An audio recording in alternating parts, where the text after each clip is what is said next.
It's a sunny day in late May, and the Highlands Ranch Library is kicking off its summer reading program. Off to the side of the building is a table stacked with pamphlets and stickers, and surrounded by people wearing bright yellow T-shirts that read "Vote No on Home Rule." I'm just going to stand up here. Raise your hand if you have not canvassed before. Kathy Lee stands to address the small crowd as they prepare to go door to door in the neighborhood. So thank you again for coming out today. This is how we are getting the vote out. A woman leaving the library with her daughter notices the group. She walks over to ask what it's all about. Yeah, we're going to let her do her thing, and then we'll ask what home rule is, okay? So She's going to go around. Do you know what home rule is? Laura Thomas is happy to answer any questions. I'm a Republican, Oh, really? and I was a county commissioner for 8 years. I read about you in the newspaper. And it does, thank you. It doesn't matter if you are a conservative, if you're a liberal. It can all home rule does is going to take power away from the citizens and ensconce it in the county commissioners. On June 24th, Douglas County voters will decide whether or not to become Colorado's first new home rule county in decades.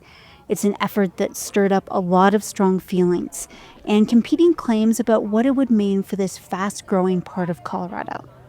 Supporters, including all 3 Republican county commissioners, say this is about local control, giving Douglas County more latitude over policy and more independence from the Democratic-controlled state legislature and laws they see as overreach.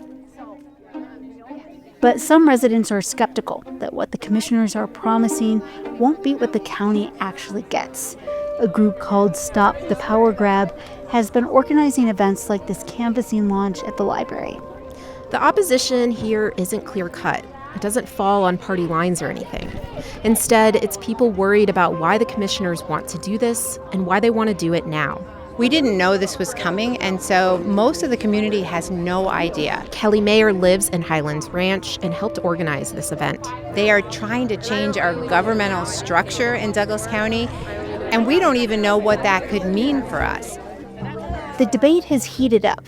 People erupted in anger during a recent town hall when they felt like they weren't getting answers. Sir, Commissioner okay, Van we do expect Winkle. order in this room, sir. I will ask the sheriff's office to get involved. But tensions over home rule and fights about local control versus state priorities aren't just happening in Douglas County. They're popping up all over Colorado. And that's bringing new attention to this idea established in the Colorado Constitution, that if they want it, local governments should get to set their own local rules. But the boundaries and implications of that power are anything but settled.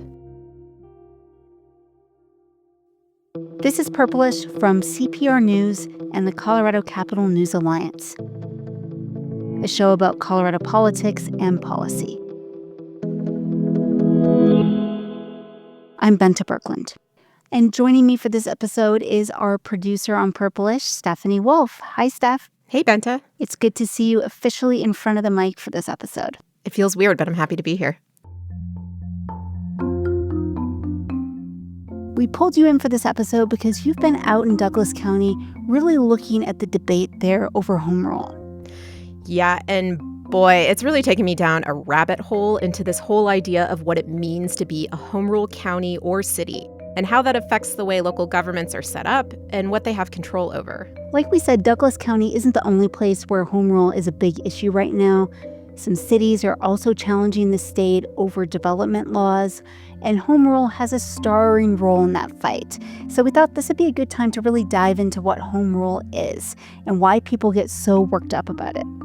Yeah, and to help myself better understand that, I actually went and read the Colorado Municipal League's handbook on home rule. I'm sure that was exhilarating, right? It was really thrilling reading. It was interesting. And they had this line that really caught my attention because I think it sums up why this is something people fight over. They note home rule doesn't solve the tension between the state and local governments, but it sets some basic boundaries around when local governments can do their own thing and when they have to fall in line with the state. Let's start off with some basics. Colorado's Constitution allows both cities and counties to have home rule, but what kind of powers they actually get under home rule is pretty different. Yeah, I think we'll talk about this a lot more when we get back to Douglas County. But if you're a home rule city, you gain more power over certain matters of local concern, to the point where you can set some different policies from the state. If you're a home rule county, the power you get is different. It's more administrative, more about how you structure your government, rather than the rules you make for your residents. One thing that surprised me as we started looking into this, there are more than 100 towns and cities in Colorado with home rule charters. But there are only 2 truly home rule counties. Pretty big discrepancy. For sure, Douglas is the first county since the 1970s to ask voters to adopt home rule, which is part of what makes the conflict and the questions around what they're doing so interesting.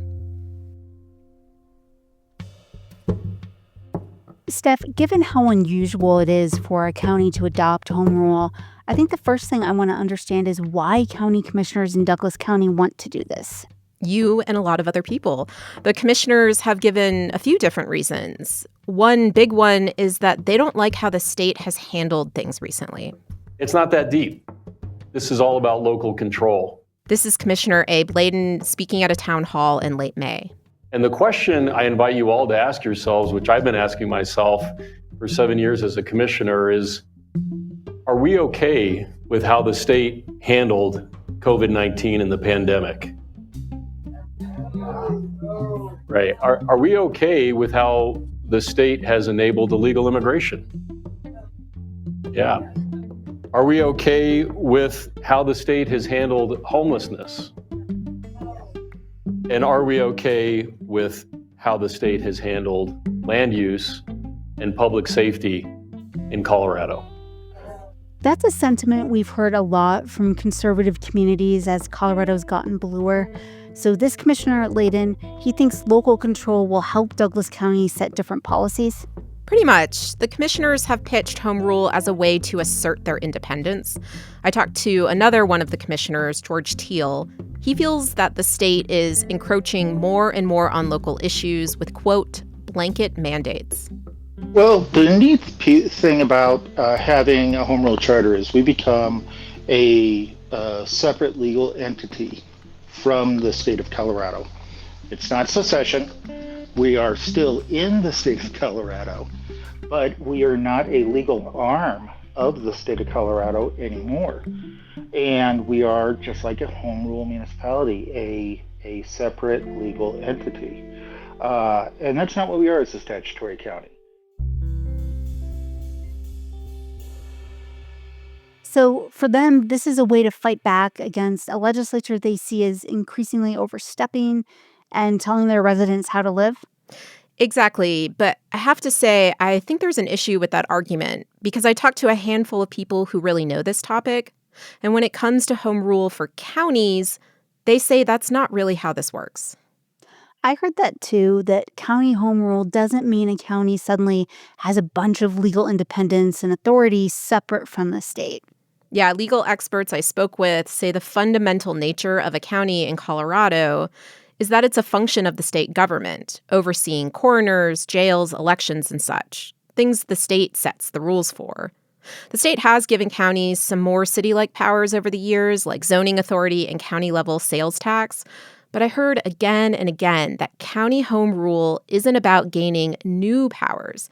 It's really about giving counties more leeway around how they organize their own operations.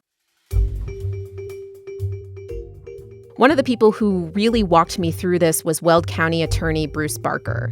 Weld was the first county in Colorado to adopt home rule when it became a thing in the 1970s. It's something the citizens pushed for. They were right in the thick of Watergate, and there was a massive distrust of government, whether it be federal, state, local, just a mistrust of government. So the county council, the original concept was to make it almost like a watchdog group. What he's talking about there, Weld County residents felt there was dysfunction within their county government and they wanted changes. There was a desire to have more efficient government. And, this concept of having a home rule county was new, and so there was a desire to pursue it. So they petitioned to get home rule on the ballot. and it won. Part of the process is that the county had to come up with a charter full of its new rules over how it's governed. And in Weld County's case, that charter included a new kind of watchdog council, separate from the county commissioners, to keep an eye on county operations and help things run more smoothly. That was the original idea. It's really interesting that Weld County, this big, spread-out, conservative place in northeastern Colorado, was the first to adopt home rule, and that the second county to do it was up in the mountains. It was Pitkin County, home to Aspen, and of course, a much bluer part of the state. And while you were learning about what happened in Weld, I called up Pitkin County's manager, John Peacock. And he said in the 1970s, residents in Pitkin County wanted home rule for reasons that kind of sound familiar. They wanted a government that would respond better to the county's environmental and growth issues. It was really being discovered. Real estate prices were going up. There were a lot of growth pressures. And there was a real desire at that time to get more local involvement in land use decisions, to get the board into more of a policy role so that the board could focus on environmental protections, growth management, affordability issues as housing prices were going up.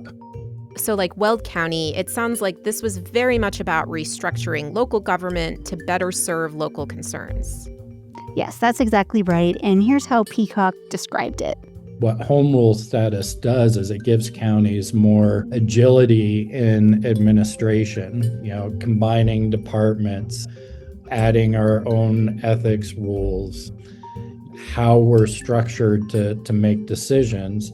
And that structure can support policy goals, but it doesn't grant legislative independence. I'd say one thing that kind of comes through when you talk to these county officials, home rule could be pretty exciting if you really do care about the nitty-gritty of how your county government works, and there are broader impacts for sure. But for the average resident, I think they may not feel the impacts in their day-to-day life. I got the same impression. Bruce Barker said it's really made county government more efficient, but it doesn't, similar to what Peacock said, grant that sort of broad legislative authority or autonomy.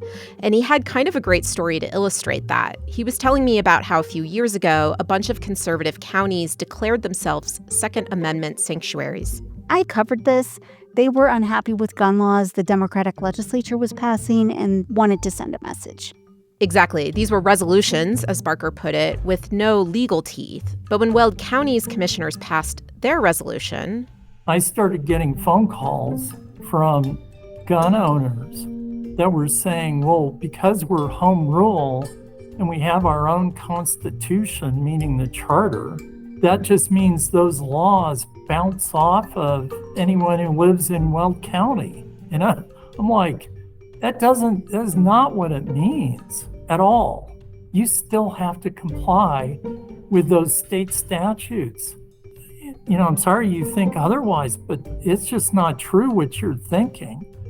And, I just can't tell you how many phone calls I took from people who were absolutely convinced that that was the case. Now, Barker didn't want to comment on Douglas County's home rule effort, but I thought it was interesting to hear how clear he is on the limits of home rule power for counties. And in fact, it's gotten sort of more limited. Weld County recently lost a court case where it was arguing it should be allowed to set its own rules for redistricting the county commissioner seats because it's home rule and it has those rules in its charter. And the state Supreme Court said no. That's funny because Pitkin County also lost a home rule case fairly recently. In that case, they were trying to raise the age to buy tobacco to 21. The city of Aspen could do that as a home rule municipality, but the rules were different for the county. Because the county did not specifically have authority granted from the state in statute, we could not do it. So we actually had to go to the state legislature and ask for a bill to be passed giving counties the authority to raise the age to purchase tobacco to 21. That's so interesting that even despite being home rule, tobacco policy wasn't something they could set on their own. Because like they said, it was more about structural governance. And we did note that Wellwood and Pitkin are the only two counties in the state that voted to go home rule. But I should mention that Broomfield and Denver are also home rule counties. That's because they have their own little special thing because they're both city and county governments, like a combo. That makes me curious, though, why there aren't more home rule counties in the state. Same. And the general sentiment that I heard among people I spoke with was that it can be a lot of work and even taxpayer dollars to go home rule. And some aren't sure it's worth the squeeze given how limited the scope is of what counties can actually control. Yeah, the list of what counties can do with home rule really isn't that exciting. They do get to set their own rules for county officials, like how much they get paid, what qualifications they have to have, if they have to have term limits. Home rule counties also can allow for citizen initiatives, and that's something you don't get in regular counties. So these things do have an impact. But I can also see why every county isn't rushing out to do this. Yeah, and it's not cheap, at least not in the case of Douglas County, where officials decided to do this as a special election, and that's expected to cost about $500,000. And that's not even the end of the process, because voters are also selecting a 21-person panel to write the county charter that will define Douglas County's new home rule structure. And voters will have to come back and vote on that charter in November. So the ballots that Douglas County voters have right now, they're voting on two things, yes or no on home rule, and then also selecting a charter commission. Exactly. So there are a lot of people running for the commission because it's going to have a lot of power over what home rule actually does in Douglas County. But again, that's only if voters approve the idea of home rule in the first place. We've talked a lot about the limitations of county home rule, but I do have to say, going back to what I heard from John Peacock, he thinks going the home rule route has been a really good thing for Pitkin County. There are benefits to doing home rule. There are benefits to being really deliberate about how the institutions of county government are organized. You just have to be really clear on what your goals are, and that home rule is the right tool to accomplish them. And that's kind of the crux of the debate in Douglas County. Will going home rule actually do what its backers say they want, which is to make Douglas County more independent from the state? I talked about this with Robert Preuss. He's the chair of Metro State's poli-sci department and knows a lot about home rule. If the intent is not to change the structure of government or really not to change the administrative side, it becomes a relatively hefty cost for both the community as well in terms of real dollars for something that may be a bit more political standing and framing than it is the real administration of government.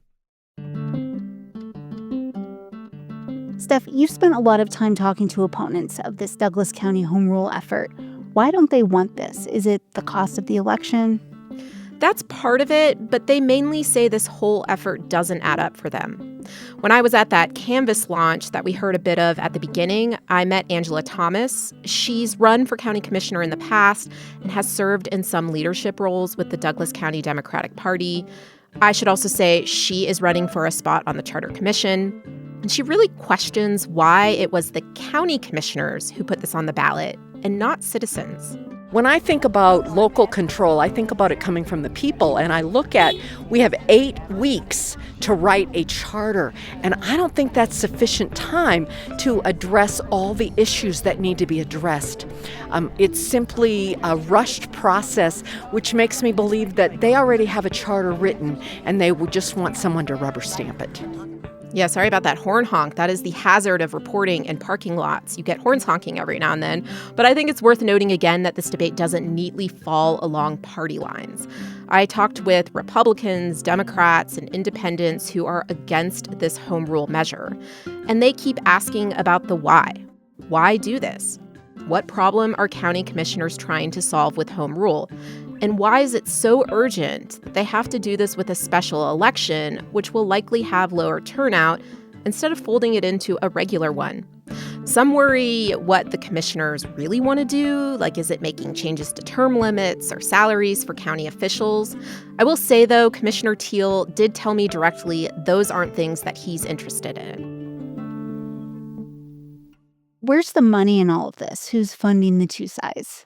So campaign finance reports show that 2 developers with interest in the area have given between $10,000 and $50,000 to the Yes campaign. I think this is raising eyebrows because a Douglas County home rule charter would have the biggest impact on unincorporated areas, such as Highlands Ranch. That's because all of the established cities in Douglas County already have their own home rule. And it's interesting because growth and development and what that looks like has really been the subject of home rule battles in the past. Yeah, and I will say there is just a big lack of trust between the people opposed to this and the county commissioners who are pushing it. But we won't know what regular voters make of it all until the special election wraps up on the 24th. And if voters approve it, as I said earlier, the next step is a home rule charter. And that will also have to be approved by voters in the fall. A lot to watch for. But like we said at the top of this episode, this isn't the only home rule fight happening in the state, because home rule is also a big part of a fight some cities are having with the state. And we'll talk about that next. This is Purplish from CPR News and the Colorado Capital News Alliance. So one thing we've learned about county home rule is that it's a pretty small club. Just Weldon, Pitkin, maybe soon Douglas County. But when you look at municipal home rule, it's much more common. More than 100 cities and towns have voted to go home rule, covering about 70% of Colorado residents. Yeah, those include Colorado Springs, Aurora, Grand Junction, Pueblo. Smaller places too, Winter Park, Kiowa, Ridgeway, Trinidad. One thing we learned on this reporting journey is that municipal home rule came way before county home rule. The state allowed county home rule in the 70s, but the municipal version goes back to the turn of the century, right? It does, and it may not surprise anyone, but it had kind of a contentious start. I got the story from Kevin Baumer. He heads the Colorado Municipal League. Apparently in the 1890s, Denver almost got literally into a fight with the state over local control. The state was taking over control of Denver's public improvements, public safety, etc. And an interesting outcome from that was armed conflict nearly broke out in 1894 when Governor Davis Waite had a dispute with a couple of his appointees to the Fire and Police Commission because they weren't following his orders. And he tried to remove him from office. And so armed forces from the state and the city faced off at the then Denver City Hall. Guns pointed at each other, and finally, cooler heads prevailed. Wow, so armed conflict over who is serving on these boards? Well, yes, almost armed conflict, and that conflict, though, helped push Colorado voters to amend the Constitution in 1902 to let the city and county of Denver gain home rule status, and also let other municipalities vote on home rule. It didn't take long for some other cities like Colorado Springs to follow suit. We hinted at this higher up, but the municipal version of home rule comes with more power than the county one. Basically, if you're a home rule city, you get to set the rules on any issue of local concern instead of just following the state laws. That can be things like zoning and taxes, how your city government is set up. Baumer says another big strength of this is that he thinks it gives regular Coloradans more power to get feedback, questions answered, because local city council members and town managers, they're just more accessible than state lawmakers, especially when all the policy making happens during the legislature for people who don't live anywhere near the Capitol in Denver.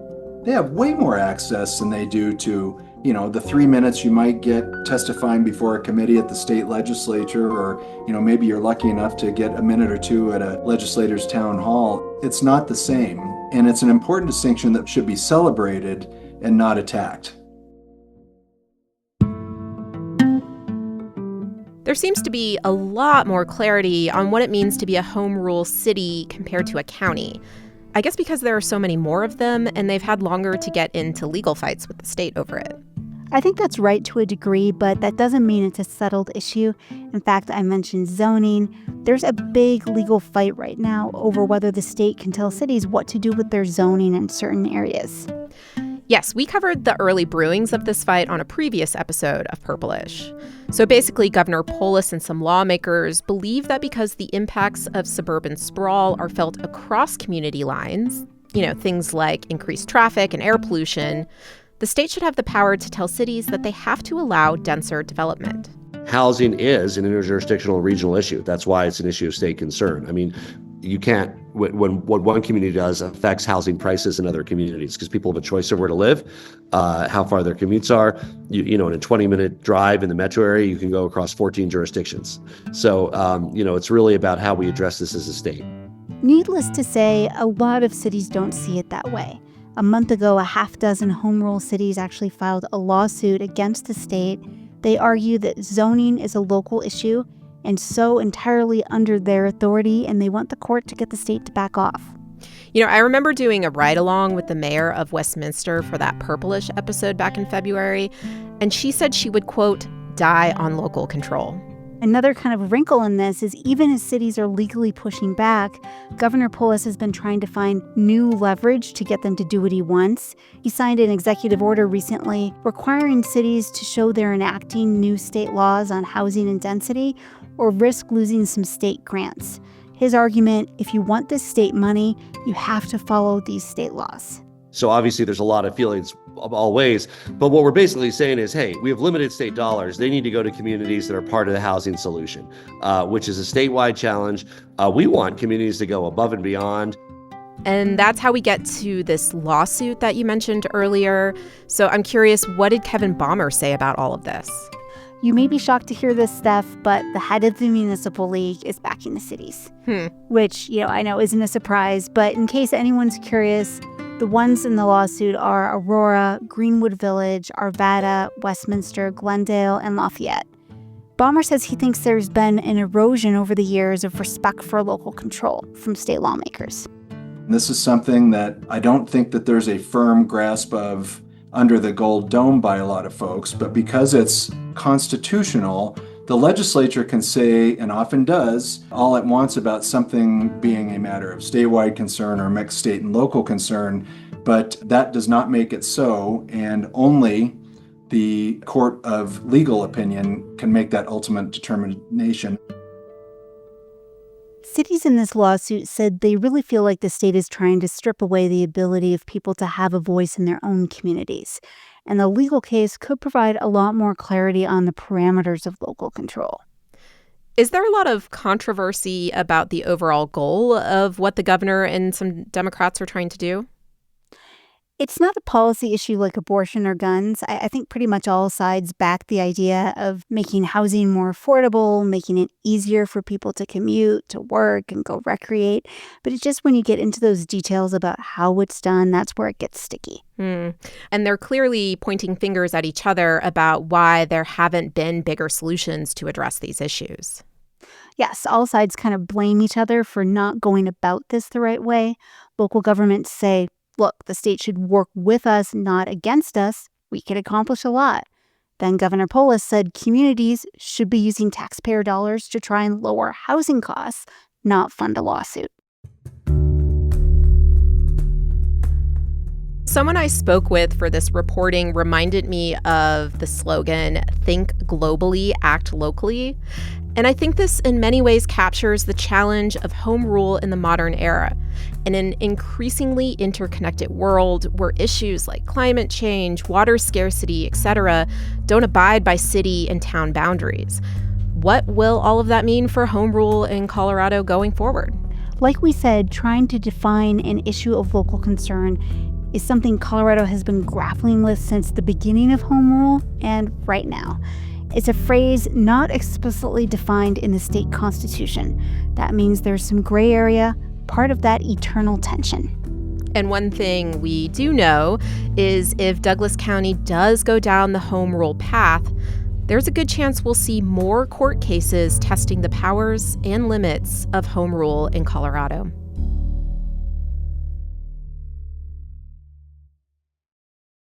That's it for this episode. Purplish is a production of member-supported Colorado Public Radio and the Colorado Capital News Alliance. The CCNA is a collaboration between KUNC News, Colorado Public Radio, Rocky Mountain PBS, and the Colorado Sun, with support from news outlets throughout the state. Funding for the Alliance is provided in part by the Corporation for Public Broadcasting. I'm Stephanie Wolf. And I'm Benta Birkland. Our editor is Megan Verlee, sound design and engineering by Shane Rumsey. Our theme music is by Brad Turner. We here at Purplish are about to take a bit of a summer break. We'll be back in your feeds in just about a month. Subscribe now so you don't miss an episode.